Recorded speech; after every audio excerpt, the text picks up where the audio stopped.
sweet mamas, and welcome back to my channel, Home and Arrows. My name is Shirley and I am a stay-at-home, homeschooling, work-from-home mom to 5 kids that I like to call my arrows. And today I am really excited about this upload because I will be collaborating with Dana Schmoyer, and together we're both going to be talking about this same topic. So make sure that you go visit her channel, which I will leave in the description box below as soon as you're done watching this video. Many of you may already know or be familiar with Dana's family channel that they used to have. It was called Schmovies. And just recently, Dana's already amazing family vlog channel underwent a transformation which included a name change to Reclaiming Motherhood. And I am so excited because I love a good channel that not only encourages moms, but does it from a biblical perspective, and that's exactly what Dana is doing. So please, after watching this video, make sure you stop by Dana's channel, Reclaiming Motherhood, even go and check her out on Instagram, because if you are a homeschooling mom, a work-from-home mom, a stay-at-home mom, or just a busy mom in general, it's our desire that these videos would be an encouragement to you. And in case you're wondering what the topic is that we're talking about today, we're gonna address the idea of what it means to not just be around your kids, but to be with them. And you guys, let me hit pause right there. I can't remember the last time it was so hard for me to get a video uploaded.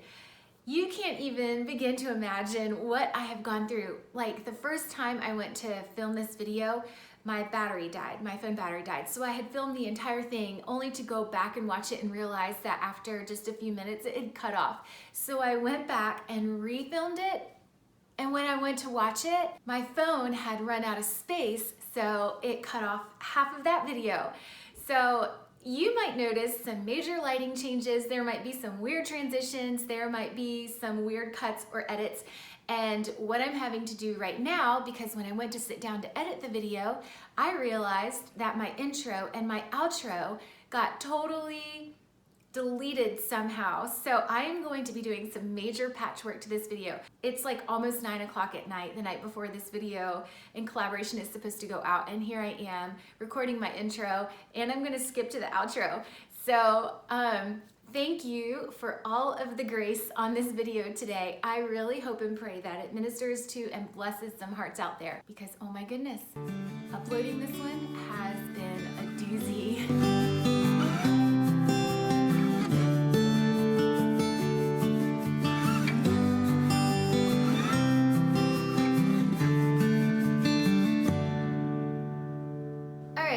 Most of you know that I am a stay-at-home mom, that I am a homeschooling mom.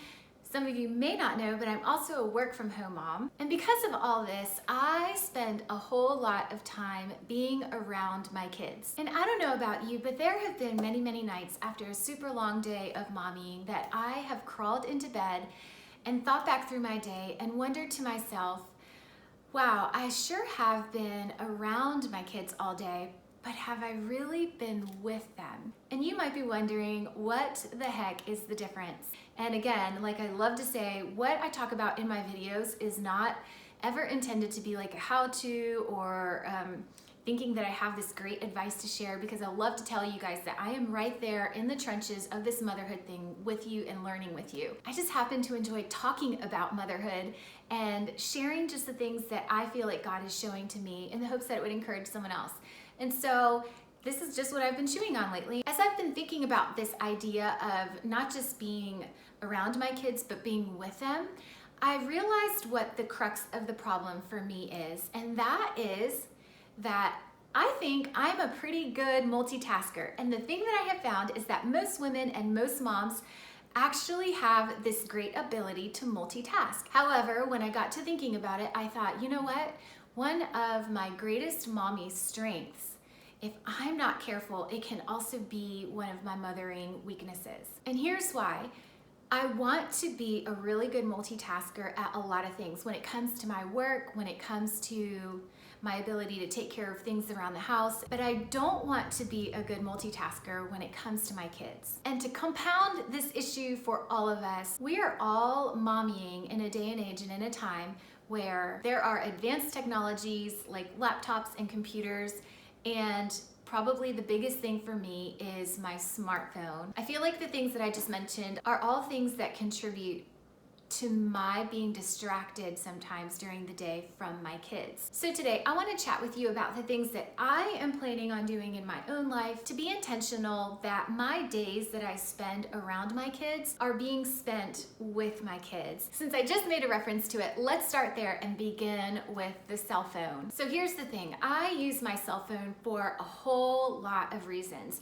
I use it for work because I run an Etsy shop, which if you're curious, the name of my Etsy shop is 5 Arrows Gifts, and I always leave a link to my Etsy shop in the description box below. I run my own little business on Etsy, and so I have messages that I need to respond to, and listings that I need to upload, and listings that I need to edit. I have emails, I have texts from friends from church, texts from our CC community group, texts from just friends in general, texts from the worship team at church, texts upon texts upon texts. I use my phone to check my bank account. I use my phone to check YouTube stats and YouTube comments. I check my phone to see what the weather is going to be today or this week. I check my phone to shop. Get on my phone to get on Amazon and see if they have an item that I can't find in a store. I get on my phone to ask Google a question throughout my homeschool day that I might not know the answer to. I use my phone for so many things and for so many reasons that seem pretty valid and pretty good. And that's not even adding social media to the mix, which by the way is something that I've really backed off of. If you guys follow me on Instagram over at homeandarrows, you'll tell that I've been a little absent there lately, and this is part of the reason why. I really don't like the feeling that I get whenever I have to tell one of my kids to hold on please because of something that I'm doing on my phone. My little guy Ben, who's 6 years old, I think it was like 2 or 3 days ago, I was texting and having a pretty important conversation with a good friend of mine who's kind of going through a really difficult season right now. So it wasn't like I was just scrolling through social media, but I was texting with her and I realized that my Benjamin was literally in my face going, hello. And oh my gosh, it made me feel so bad because even though he doesn't realize what it is that I'm doing on my phone, that, hey, I am trying to minister, I am trying to encourage a friend who really needs encouragement right now, he doesn't know or he doesn't get or understand that.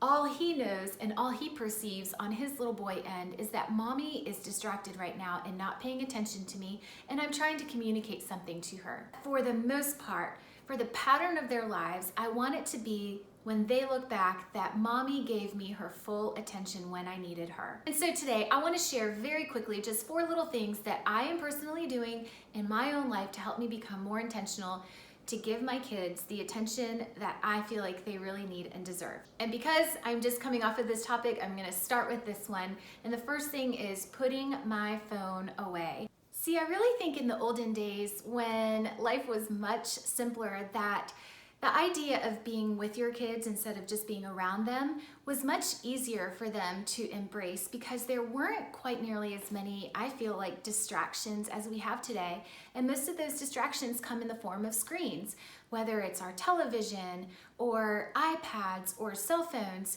I mean, I have looked around before at families sitting at a dinner at a restaurant and everybody is on some kind of screen. They are around one another, but it's like they're not really with one another. And so today, if we want to be successful in this idea of not just being around our kids, but being with them, I feel like it's gonna take a lot of intentionality. I've got a homeschool cabinet that's kind of high up, and I like to put my phone on top of the homeschool cabinet sometimes. And I got this tip from another mom. She said, put the phone up and away and only give like certain ringtones to people that are really important to you, that you're like, oh, if my mom or my spouse is trying to get a hold of me, I know it's them because of that certain ringtone. All the other ones, just let them go and ignore them. And I thought that was a fantastic tip. See, it is too hard for me when I'm sitting there with my phone during the school day while I'm waiting, because you know there are sometimes lulls while you've done your instructing and now it's time for them to like follow through with the work that you just taught them about. Those are the moments for me that are the most tempting, like, okay, I've already taught the lesson and now they're kind of on their own and I can just scroll and check this or that. And what happens for me is I'll just scroll this or that, and then one of my kids needs my attention and I've already been caught up in either a conversation or a message or something. And so I've really found just putting it up, just putting away during especially our school hours is really the best thing for me. I don't want them to grow up feeling second to mommy's phone. And that leads me to my second little point, which is to make eye contact with my kids. It is so easy for me to hear them and to be caught up on a phone or washing dishes or folding laundry and to just have them talk at me. And lately I've been thinking, if I really want to embrace this idea of being with my kids and not just around them, then throughout the day, I need to make sure that I am looking. And I don't think that we always have to stop every single time what we're doing and give them our undivided and complete attention. But what I do feel like is I want my kids to leave my home one day and when they look back, feel like they were not just heard, but also seen. And so for me, what this is gonna look like, maybe I'm washing dishes and one of my children wants to talk to me or has something that they would like to say. I'm going to become more intentional to maybe continue with my task, but also make some eye contact with them. When I'm doing laundry, not just keeping my head down in the laundry when they're talking at me, but taking a moment to stop and acknowledge their presence in the room and their presence in the conversation and to make eye contact with them. Have you guys ever had your kids want to tell you about one of their dreams? Oh my goodness. So I'll be washing dishes or doing laundry, like I said, and maybe a kid wants to come up to me and tell me about the dream they had that night. You guys, I could be like dying inside. But I am going to make it a point to really give them some good eye contact while they're telling me and talking to me, because guess what? Here's the thing. When they're not just 8 wanting to tell me about a dream, but when they're 12 or 13 wanting to tell me about a boy, I want them to know that mom is going to listen to me, that mom is someone who cares about what I have to say, whether it's something as simple as this or something as big as this. Mom is going to give me her attention. And so I feel like if I want my 15-year-old in the future to talk to me about really big things, then when they're 8 years old, I need to stop and give them the attention that they deserve when they want to tell me about things that I might think are not nearly as important. And that leads me to my last thought or idea, and that is to be intentional, to have fun and uninterrupted fun with my kiddos. Lately, what I've been doing is planning just a simple craft or a simple activity that I can do like once a week around the kitchen table with them, where we are just together having fun with one another and all other distractions and all other things are put away and put to the side. Something we did recently was we made homemade Play-Doh. I found this really great recipe on a website called Imagination Tree. And it's a no-cook Play-Doh recipe. We had the best time for, over an hour, one evening, just sitting around the table, making homemade Play-Doh together. Recently, I sat down, busted out scissors, busted out paper. We got to a YouTube channel that told us how to make really cool homemade snowflakes, and we sat and did patterns and designs and oohed and awed at everybody's unique creations. It was a whole lot of fun. I plan on doing more things like board games, or I have this idea, I'm saving some cans right now to do some like nail art where you do a little design on the outside of a can. You take a nail and you hammer in some dots and you put a candle inside. So I've got a couple ideas for the future. Just to help me be intentional to have fun with my kids. I don't want it to be all work and no play. I want us to have a good time together. And so maybe you're not a crafty mom. That is okay. What do you love? What are you good at? Is music your thing? Then sit down and maybe start teaching your child an instrument. Jam out on the guitar or the piano or sing together. Are you a reader? Then plan time in your week to sit down and cuddle up with one of your children or all of your children to read aloud and read a special book together. Are you an outdoorsy, kind of active type of mom? Go on runs, hikes, or jogs. Plan to go to the park. Bring whoever you are to the table and enjoy that time, not just being around your kids, but being with and engaging in activities with them. And I want to wrap this up with one of my favorite quotes from C.S. Lewis, and he says, "Children are not distraction from more important work. They are the most important work." So there it is, mamas. That's all I've got for you this week. It's just what's been weighing on my heart in my own mothering journey lately. As always, thanks so much for joining me here. And if you haven't already checked out Dana's channel, please make sure you go and see what she has to say. I can't wait to hear what she has to say on this topic of not just being around your kids, but being with them. If you don't know where her channel is, go to the description box below and I'll leave a link there for you. And as always, if you have ever liked, commented, or if you've subscribed to the channel or hit the notification bell, I just want to say thank you so much, because that really helps the channel a whole lot. And my heart's desire is to encourage as many mamas as I can. All right, mamas, until next time, see ya, bye.